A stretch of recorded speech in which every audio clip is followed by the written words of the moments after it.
We will start with the relation of Christians with themselves before we're starting with the relation to the Muslim communities. So we'll start with a concept, sense of community coherence. It's a new concept in psychology. What's that? When we started to think about our research, what we are trying to, which predictors we are looking for to understand the Christians' relations with the Muslims, one of the concepts was their perception of their own community. There's many concepts like that. One of them, the community sense, or sense of community, which is purely belonging to the community. The sense of the people, the sense of the members of the community, how they feel toward their community as belonging. But we choose something else with a little relation to health and psychology. We go back to the salutogenic approach, which is looking for health. We assume that everybody has stressful events all over his life, his or her life. But I think in Arabic and speaking English, so sorry for that. So what keeps people feel normal life, spare their normal life, feel welfare? And one of the answers was sense of coherence. This is the answer that Antonovsky gave from Psychology of Health. And then we take this concept and transfer it to the community level, like go one level up, and we define it as Antonovsky suggests, on three components. As you say, one is cognitive, behavioral, and emotional, as psychologists know always to divide the word as that. So we have understandability. We are, first of all, we are talking about an individual, a subjective variable. We are not talking about social variables. So we are looking we are asking the participants how they perceive their community. First of all, to which extent they feel that their community helps them as an individuals and as a community to understand the challenges around they live around. The second component is the manageability, which is behavioral one. To which extent they feel that their community help them to manage the challenges they face. And the third one is the meaning, which is the emotional component. The meaning of taking this challenge. Should I go to this challenge and try to solve it or not? So there is the three components of the sense of community coherence. So what we know about this, what we know about this variable, this concept, because it's a very new one. We know a lot about the individual sense of coherence, but not community sense of coherence. We have two fields of research. The first one is regarding health, as the salutogenic approach started with. That we know people that have sense of community coherence, high sense of community of coherence, cope better in stressful events. Cope better, that means that after the stressful event they have less symptoms related to stress. The other field which we are trying to advocate, this is our field, the intergroup relations, and our previous assumptions, our hypothesis was that people who have community sense of community coherence, high sense of community coherence, should be open to other groups because they have the tools, to have the sources to manage this conflict, this encounter. Let's say it's not conflict. Maybe it's not conflict, but it's more like stressful event in the encounter with the other. Our data from our research, we already have two researches about that.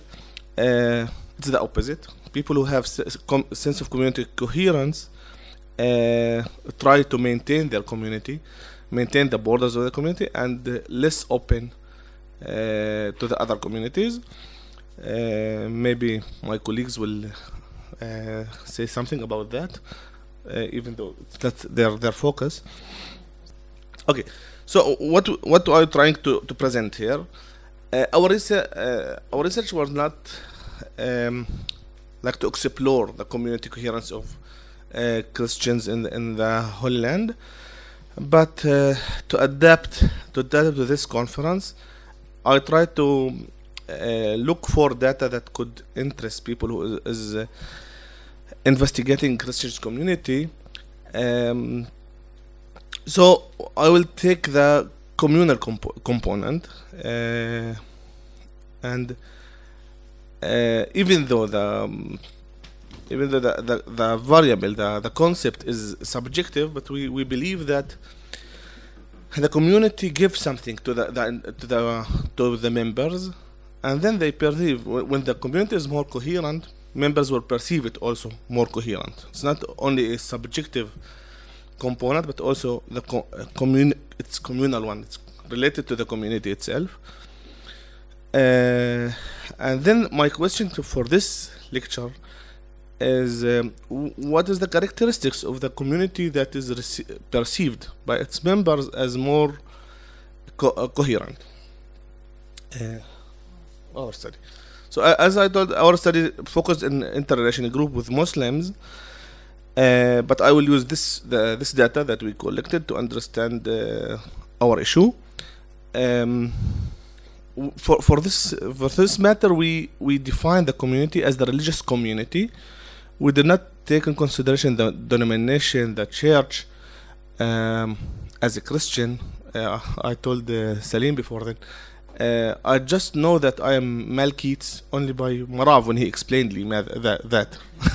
I never know which church I am belonging to, and I think many Christians know that they are Christians. They know less the differences between churches, and I think that also Salim speak about like local Christianity, not only based on the church. So the community was defined as the local community. We are talking about the city, the town, the village, your religious community there. In Arabic, it's called Ta'ifi. So maybe do not know how to translate it exactly in English or in Hebrew, but it's like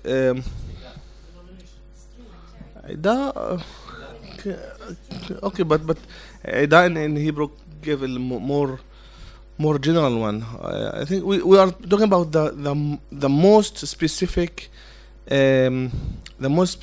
community, which is very local. It's not the concept of a like Christian community as all the Christians in the Galilee, but it's the Christians that living in Nazareth, the Christians who are living in local community. I think it, but in Arabic, when I say it in Arabic, it has a little bit another intonation. However, okay, the method.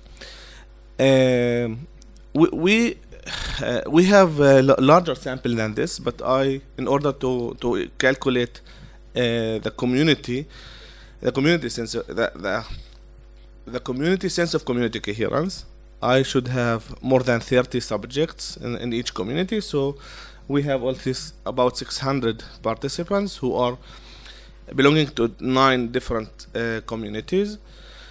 As I said, each community has more than 30 participants. We have other communities, but we do not have enough sample to say that I have deviation. I don't know. The research was planned according to 7 clusters. 5 of them have Christians. We are talking about the deviation of villages versus towns, mixed versus separated, and in different geographical areas. So we have 5 clusters, when I present the results, I will attribute that. And we use a surveyor who are from the local community to help us in doing that. We do it door by door. It's not like a randomal sample, but it's not exactly randomal due to the sensitivity of the issue. The questionnaire include 7 items. Each one was Likert scaled on 7 Likert scale. Serene? Okay. I have here three items just to taste what we are talking about. 3 items. The first one is the cognitive component, asking people to which extent they feel that the future of their community is clear. The second one is on the behavioral component. We ask them if they feel that their community will manage the future challenges. And the third one is the meaning. You can read it. I'm sorry, I cannot read it. To which extent they feel that there is a special meaning of their belonging to this community. So we have good reliability for this tool. So the quantitative researchers can be quiet with that. Okay, so I'm trying to look for the characteristics of the community, and I tried first the basic that we use in the clusters. First one, towns first one was mixed versus separated communities. Statistically, it was not found significant. Unfortunately, we use statistical significance, not like my previous colleagues. Then we go to the towns versus villages, and here villages was more. Sense of coherence was more intensive, higher in the villages rather than towns. The third component was the majority of the community. Here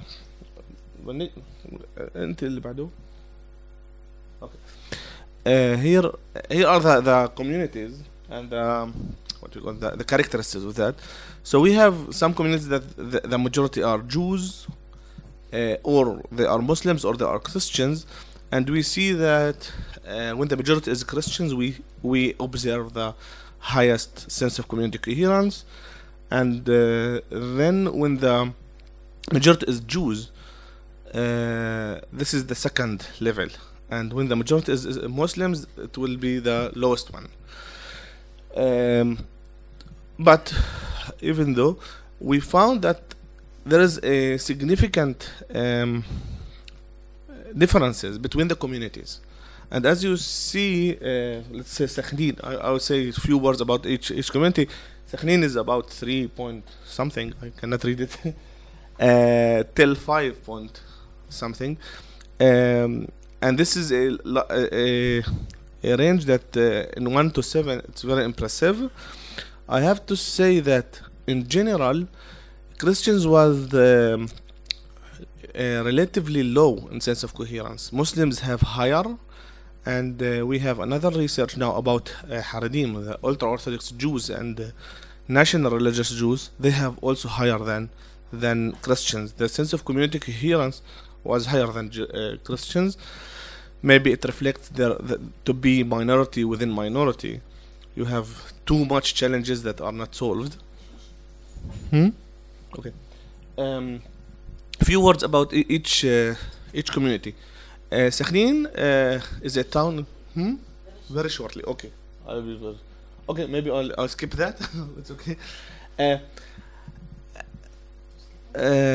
No, I will keep it. So the two towns who are which are with majority with the Muslims were very high in the table, was very low in the sense of community, which Serene and Nazareth. On the other hand, the very high sense of coherence was the villages Jesh and Fasuta. Jesh is the same village that Adorno do the research there. He was ethnographer there. These two villages are in the eastern north area in Galilee. It's very peripheral, but they like express the highest sense of community coherence. So what can I? The next one. What can I say is that we know that Christians in the villages feel more sense of coherence than in towns, and when they are living with when they are the majority, it's not surprising that they will feel higher sense of coherence, higher sense of community coherence. But what was surprising for me that in Jewish towns they feel more coherent, more community coherence than in Muslim towns. Also, we have if we go to in details, we see like Nazareth and its villages, the satellite villages of Nazareth, they have a similar community sense of coherence. In the peripheral villages, we have another sense of coherence. So like geographical characteristics bring the Christians in this area to have similar sense of community coherence. I can assume that it's not related to municipal services, but no, because we are talking about different municipalities. So something of the local, very local history, very local characteristics like leaderships, or even we can say religious or social leadership can impact that. Okay, I will skip that. I just can say that there's a high correlation with religiosity. It's not very high, it's 0.2, but I will keep that for another another lecture. Here, okay. To sum up, I can add two notes. One is the village of Mjally, to whom you know that it's one of the two separated villages in Israel. There's only Christian there, only Catholic Christian there. What they call it, Marav. What's the name of that? Malkites? Yeah, Malkites. Malkites, okay. Malkites Christian, but I was surprised to find that even though our villages and with the majority to be Christians, they still have relatively low sense of coherence. So we need special research for that. And the second thought that I think we need more researchers. I cannot say nothing more than share you with my data. We need more researchers, and you are invited to do that. To explore why Christians in different communities feel more committed to the community, and feel that the communities are a important resource for them to cope with the challenges in this area. Thanks.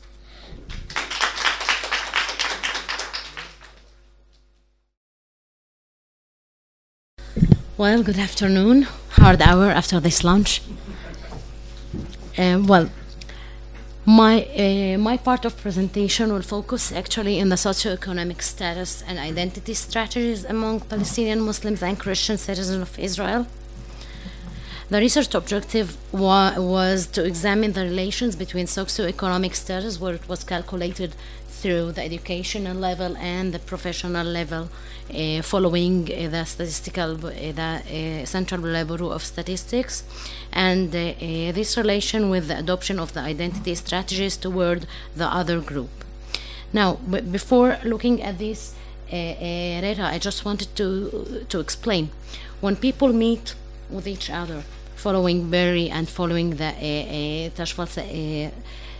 social identity theory, they are building for themselves a pattern of perception of the other, and this can be happening also between Muslims and Israel and the Christian citizens of Israel as a part of a part of a larger minority group in Israel.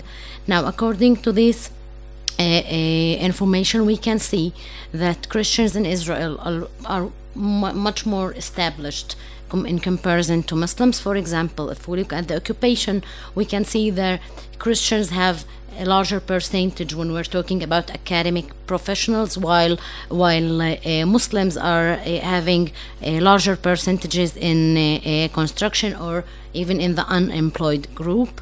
If we look at the household poverty, we can see a major difference between Muslims and Christians, and here it is really bold when we look about the Negev or the Triangle area, where Muslims are living there separate from Christians. When we look about the academic on the academic achievements and education, we can see that although Christians are a minority inside this Arab minority group, they still have larger percentages when we're talking about the BA degrees, MA, and even PhD. When we look at the number of children in the family, for example, we can see also a difference here, where to make you get it, Jews and Christians have two children in average, and Muslims have 3. About identity strategies. Identity strategies, as I tried to say before, they are used usually by non-dominant groups. Mainly, Berry was investigating groups of immigrants, and this happened during the interaction with individuals from the dominant out group. We examined 2 identity strategies from a Tashfel model: the group competition, when I perceive my group as better than the out group, and sometimes by emphasizing my merit, of this in culture, and evaluating certain aspect of the other. The second one is superordinate recategorization, the example of these 2 brothers and the older one, that members of both in groups and out group redefine their membership by a unified self-categorization, in this case because Palestinian, Arab, Christian, and Muslim are in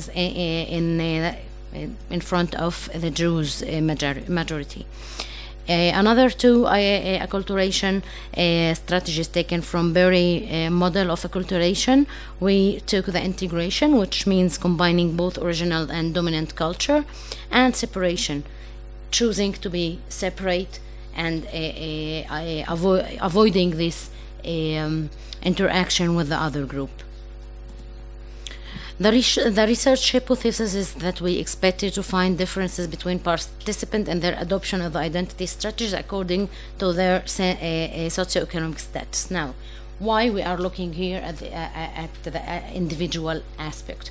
It was a question. I understood that it was a question in many other presentations. What about socioeconomic status? What about having self-fulfillment? Is it true that when I have a self-realization, when I have this self-assurance, when I have this successful professional, is it true that I think differently? Is it true that I am perceiving the other in a much more tolerance and trust, and even a desire for knowing the other and meeting the other? The current study actually assumes that individuals who belong to higher socioeconomic status from both religious groups will have a lot of opportunities to learn, to meet, to study, to interact with members from others groups. We know about, for example, contact as a variable which was investigated and studied, and it was really related to perceiving the other in a much more positive way, and having a higher sense, socioeconomic status, give the opportunity to work, to study, to meet with others, and to increase this contact, and as a result making perceiving the other much more positive and much more if we can see not only positive but also even they can be friends with each other when they work and study and live and get to know each other. The strategy of integration actually reflects this tendency to accept the others even when they are different, and this is usually when people feel secure to learn about these two identities and to live with them, and it was examined to be connected to high status and to self-esteem. Now, conversely, low status individuals do not have these enough opportunities to meet, and maybe it's the safe side to feel more competitive and to say, okay, I'm not going into this relation with the other because maybe I will feel threatened, and as a result, this group of low SAS socioeconomic status prefer to choose and to adopt strategies that they are avoiding strategies like separation and a competition. In this study, we had 1,130 Muslims and 798 Christians from 27 cities from all over the country. Okay. It's interesting to see this division when we had our sample divided into 4 SAS levels: the lowest, the middle low, the middle high, and the high. And doing this ANOVA tests and doing all the regressions, when we take all the data we have and summing it up, we see that the main differences, and it's not really surprising, it's because it really supports previous findings from previous studies, that low group and the lowest SAS levels with the highest SAS levels have the most seen and noticeable differences. To sum it up and put it in a clearer way, when we talk about the strategies, we can see that integration is mostly adopted by Muslims and Christians who live in mixed communities. Okay, and Anan talked about this because also previous research talked about this contact, daily contact which happen and make people really adopt the integration. Muslims more than Christians in this case, we have to say, and individuals from higher socioeconomic status and the separate communities, which really show that this is what we wanted to examine. Since a socioeconomic status really increase the willing to integrate with others. Now, separation, Christian with lower socioeconomic status, I have already said that having a lower socioeconomic status make people avoid all other meeting with the other group because it may reveal their low status, and they maybe feel threatened. Competition, Christians with lower socioeconomic, I'm writing about sense of coherence, so sorry, it's always come to my mind. Okay, with lower socioeconomic status, and older Muslims in terms of age groups, and this was an interesting question, and it's certainly a good point for further research. What about these differences in the age groups? Where does it come from? Superordinate categorization. Remember, we said Muslims and Christian when we are talking about the majority of Jews.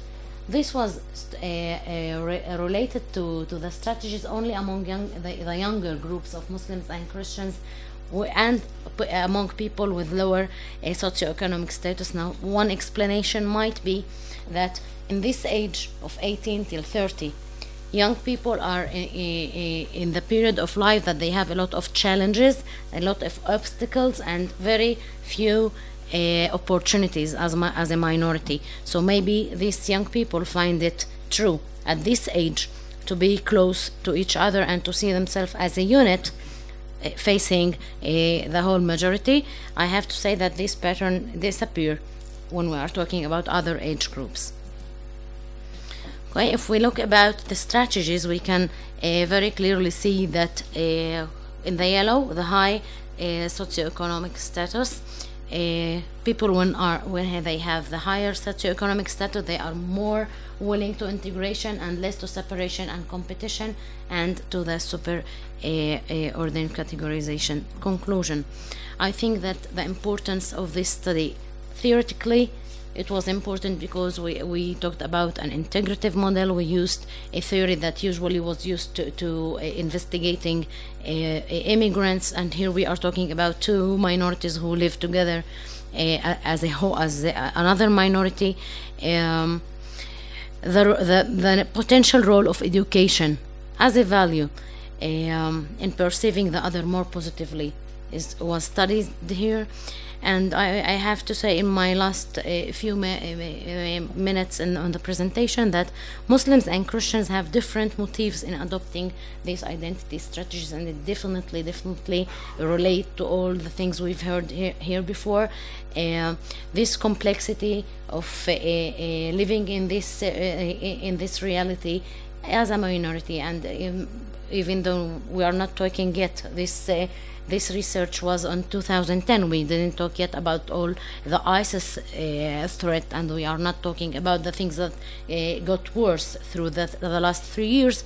But yet here we can see that Muslims, maybe as a majority inside this minority, feel more secure to perceive the other integratively, and maybe one of the reasons that in many mixed communities a lot of Muslims studied in private schools where Christian schools, actually it makes them more and more be encouraged to have this integration with the Christians, while Christians are getting in terms of number less, and in terms of power also lost, because today the country is giving also more opportunities to all Arabs. So Muslims are bridging the gaps that once their gaps.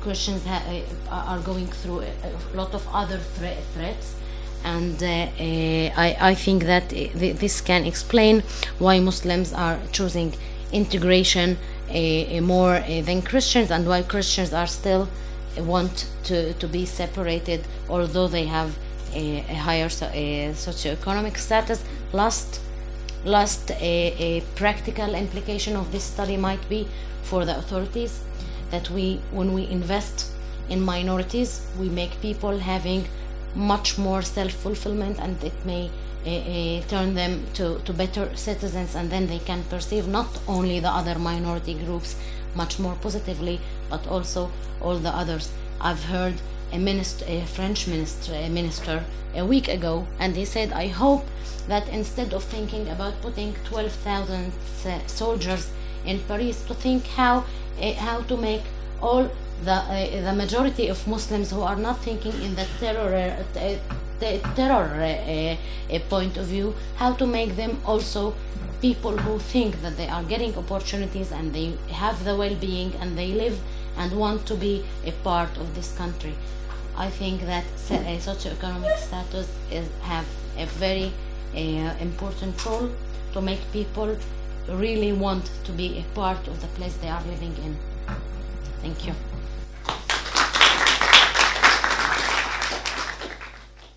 I would like to ask about the coherence, a sense of coherence between the different villages and towns, and especially if you give us 2 words about the case of Mjally and 2 words about the mixed towns, if there is a difference between them. Thank you.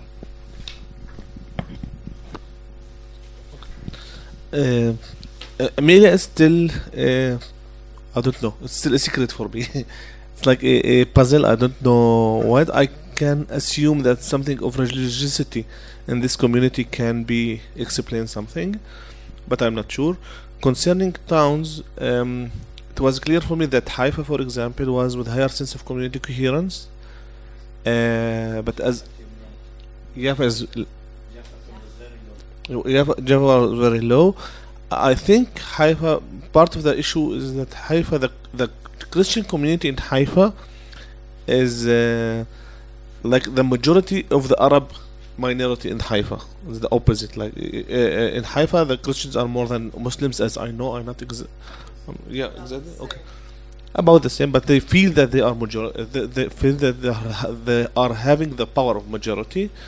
It could be part of the issue. Sakhnin and Jaffa, I think there are like more Islamic dominant culture within the minority. Even Sakhnin, it's still Arab town. Pardon? Jaffa is not Muslim anymore. It's changed the population of Jaffa. So maybe you have an answer better than me. What I can see that in India, Jaffa became Jewish. Become a Jewish city. Yeah. But I religious. Become religious Jews. So yeah, it could be. I think that the answer is mainly what are the challenges that are facing this community. Peripheral community, I think they have less challenges in the social sphere. Maybe they have other economical and other, but they have less encounter with other communities. While in Jaffa, for example, they face both the religious Jews, the Muslims also. They have many challenges that have their reflection in their identities. But as I said, I invite answers, not only questions, because really I don't know. I do not predict the sense of coherence. Sense of coherence was my predictor, and I do not study how to predict that. Can you add to that something about Nazareth? Because that was another surprise, wasn't it? Nazareth. Nazareth, if I see the table, I can come back to the title. Says that Nazareth were mainly the average. Like Nazareth was exactly the average, and you can see that the villages around Nazareth is the same like Nazareth in their sense of community coherence. So they have that challenge against Muslims, but they have less challenge against Jews, even though that there is Nazareth elite, which is now a really challenge, and many Christians are moving to there. In the study that we do, I'm not sure that all the people who are counted as Nazareth are living in Nazareth or Nazareth elite, because many people are still registered as Nazareth citizens, even though they are living in Nazareth elite. So it's like the border there is not clear.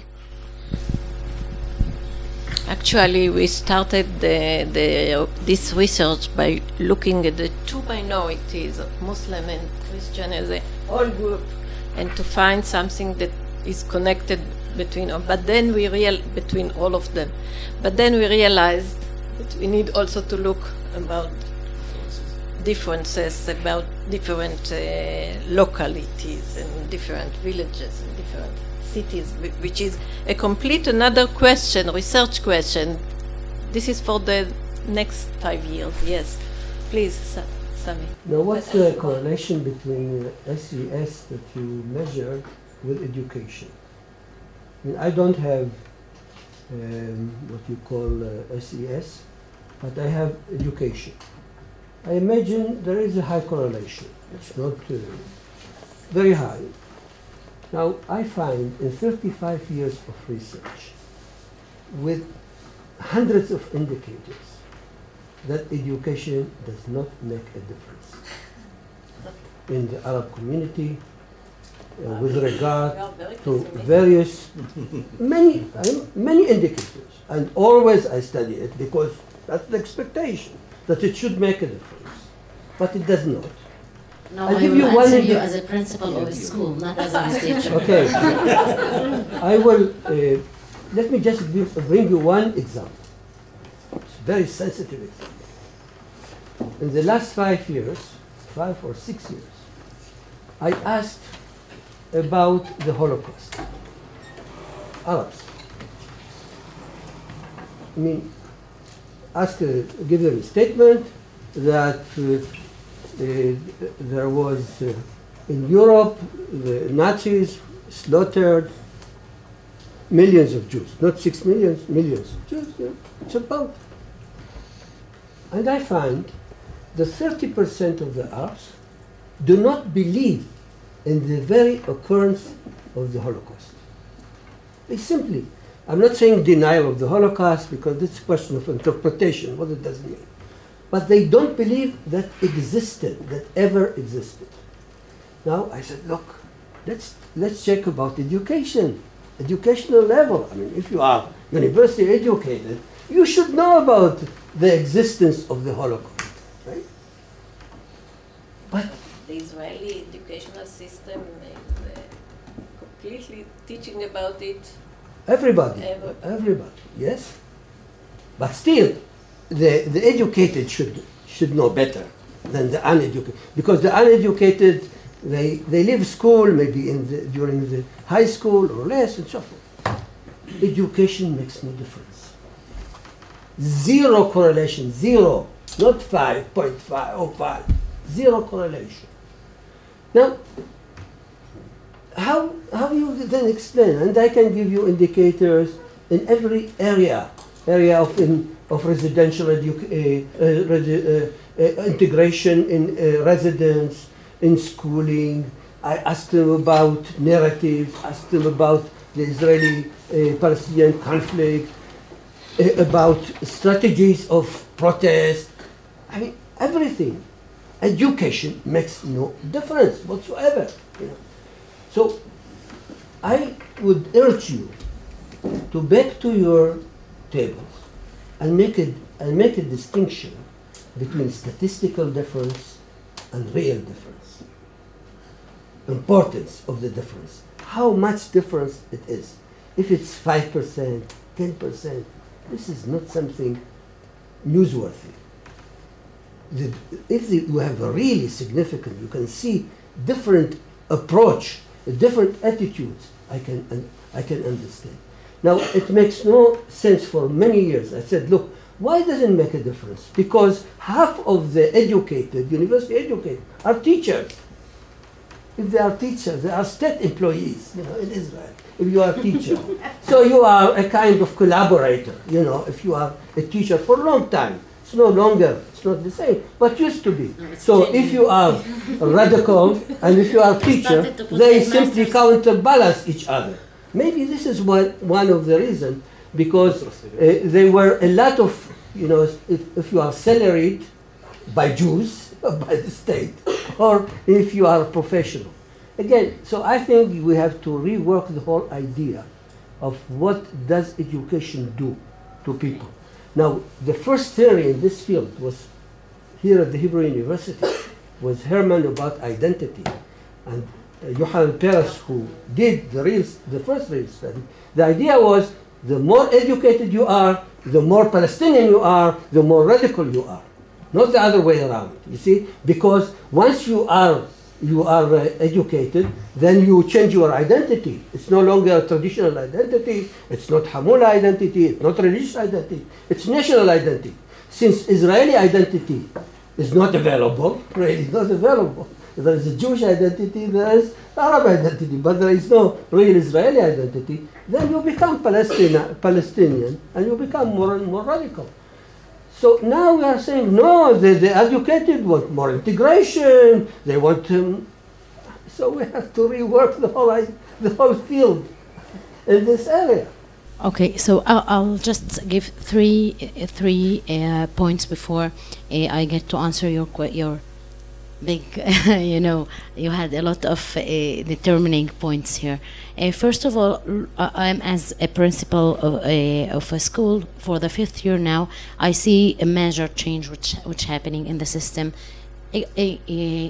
Apparently, also in the thing of teaching Holocaust, I've myself as a student and as a pupil in my even high school and a junior high school, we learn about Holocaust, and I think there is much a thing which is much more important than giving the names of the things that people are teaching.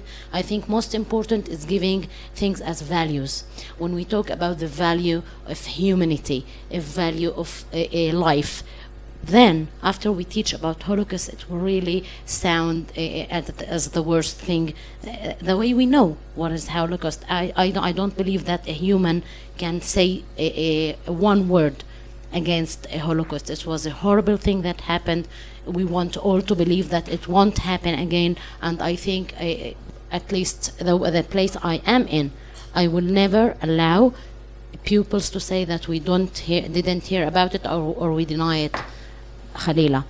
Now, another thing that I want to say about educated.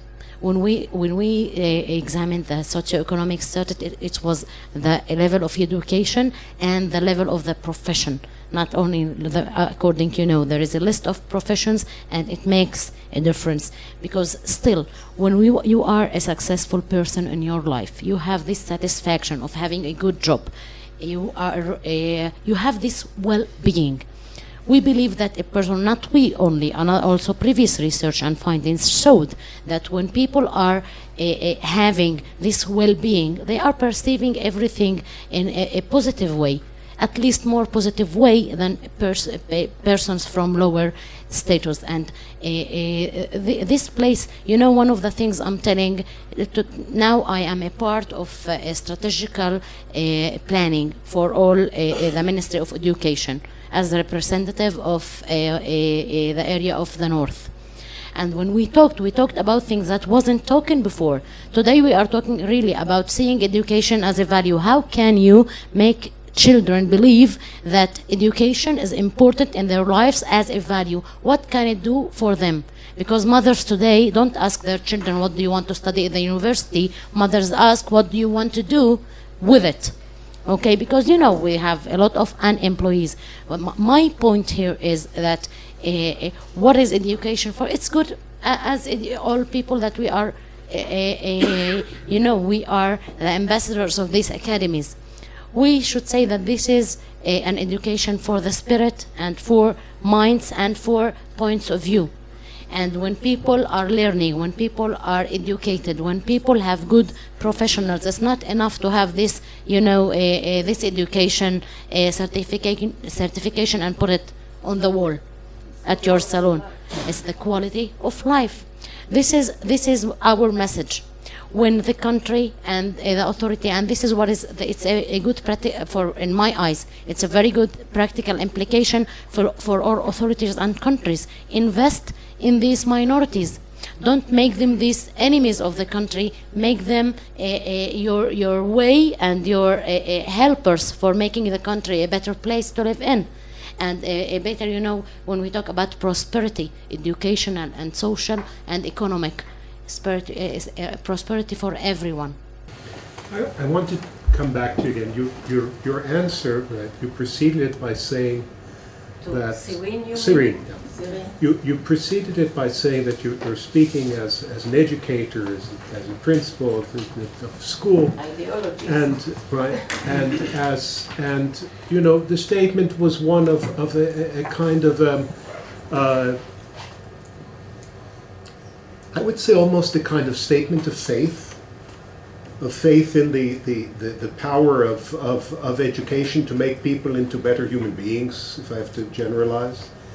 But now the question is, given Professor Smucha's results, how would you take this sort of principle of faith or of belief, which agree to as an academic, and to make this into a research tool? Just one remark. Education in the Jewish population makes a lot of difference. If you want to predict the attitudes of Jews toward Arabs, toward human rights, toward democracy, to the conflict, education is the best indicator, but not among Arabs. Among Arabs, it doesn't work at all.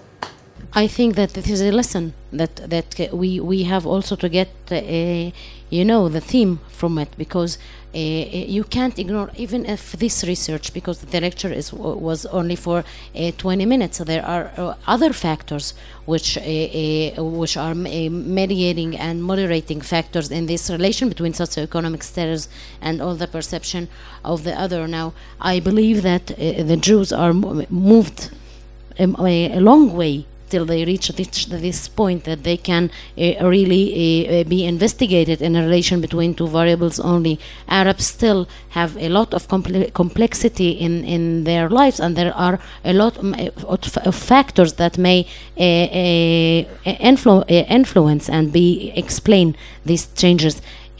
One of that, I think people should learn.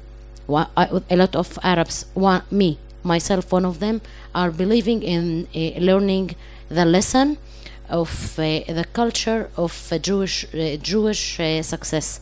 I believe that Jewish are a good example for success. They are as a minority in everywhere in the world, and as the way that they made, the hard way that they made in the country. I think it's an example that should be learned from. This. I don't think you understand what he's saying. Maybe I have a partial answer from our data. From our data, maybe. Okay. Maybe based on our data, it's the same that that Palestinian education is not making difference. Also here, Christians' education did not make any difference. To maybe minorities, education did not make differences. But when we are talking about the majority, they have the space that education can impact something, while in minorities that are like very narrowed in their thinking, trying to protect their minorityness, so education cannot make difference. I think that the main difference between your research and our research, you ask about the relation with between Palestinians and Israelis, and then education did not make difference, and I believe that. But when we ask about the relation between Christians and Muslims, maybe education make difference. And that's what we found, that between Christians, and we didn't ask about the Holocaust, we didn't ask, the narratives were between Christians and Muslims, which are two minorities among the Jewish majority, which is unique in the Middle East. So we found this difference according to education, not in a large, it was not a big difference, but it was something that we found, what Serene showed you. Yeah, but maybe what Anan told, between Palestinian and Israeli, between Palestinian and Jewish Israelis, there is a big difference between the two. Anyway, the research that said more education make more nationality. So nationality was reflected in our study as superordinate categorization. Like really, more nationalities mean more integration in the context of Muslim Christians and Palestinian Muslim Christians. To be more Palestinian oriented, more Palestinian oriented, and there are also tendency along the time. I studied it among a Bedouin in the Negev. So I cannot say that what was 10 years ago, it's also now.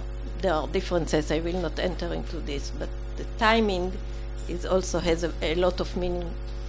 Yes, please. I just wanted to come to a little bit to the defense of Serene, in the sense that I understand and I agree that education as an independent variable is probably not particularly useful, but I'm not sure that's what you were saying. I think you were seeing it as a staggered with professional qualifications, and in some way, marking education as a variable is maybe a little bit dated. What I was trying to suggest before is that most of these surveys are now framing it differently, just in terms of quality of life, personal security issues, which are much more expansive and incorporate a range of different variables, which talk about satisfaction and being able to do something with the degrees, which then might have an effect. So I think it's totally salvageable, but I agree that education is an independent variable. But that's not what you were saying, really, actually. So no. Education as a standing alone as itself, it's not even the variable I have last one for Gabi, because we need to. Gabi. We are a little bit intrigued by all this because it kind of doesn't make sense. But we know that if we talk about the Christian minority here, we know they have some of the best schools in the country, and some of the best matriculation grades in the country. So the question then, the self-evident question, okay, it shouldn't matter after all? Probably it should, but I think that part of the answer is something that was said and you, Professor Smocha, mentioned earlier, it might be that when we are talking about a situation of conflict, then more education can go in both directions and then neutralize each other. One direction is the more educated you are, so the more you are integrated into society. The other, but parallelly, there may be another tendency that the more educated you are, the more, as you say, the more radical you get, and the more anti-establishment your positions are. So then we may reach a correlation of 0 just because we didn't find the way to differentiate these two tendencies. They may neutralize each other. So I think it's a great challenge for us to see under what conditions, to try to see which are what we call the moderating variables in the relationship between education and all different types of outcomes.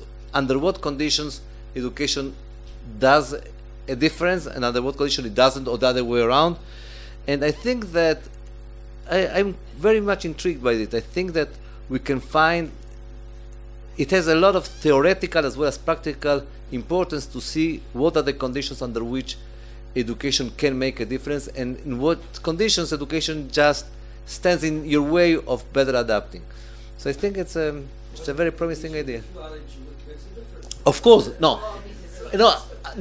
I'm especially talking about minorities in conflict, in which education may play in both directions. When you are a majority, I assume that education works very neatly in favor of all the outcomes that you are measuring. Of course, I'm talking about minorities in conflict. Yes, I think just want to add a few things about it and finish with it, because we have to move on to coffee break. Education also has been used by the state to control people.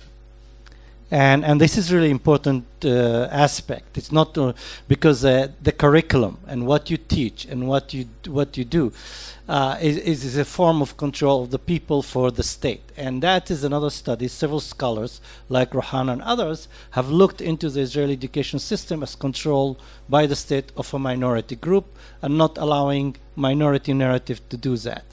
Many Palestinian Christians go to school in order to get a good job. They don't believe the narrative they have in the school. We have to do it for the school, for the test.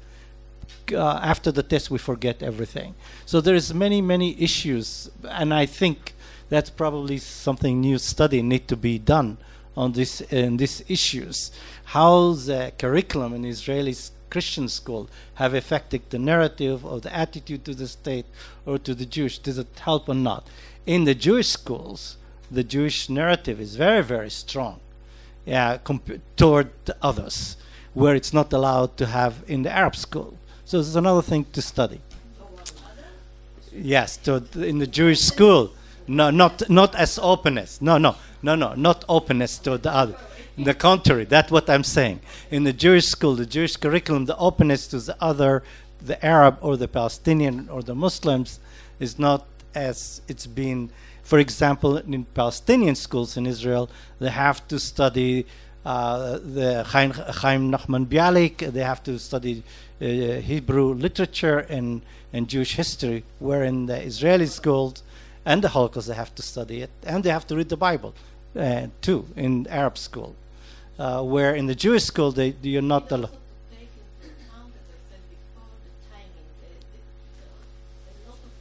Yes, timing plays an important role. Yeah. Mirav, we need to take over. I have so much to say about this, but okay. Let's take a break. 4:15, we shall begin the next session.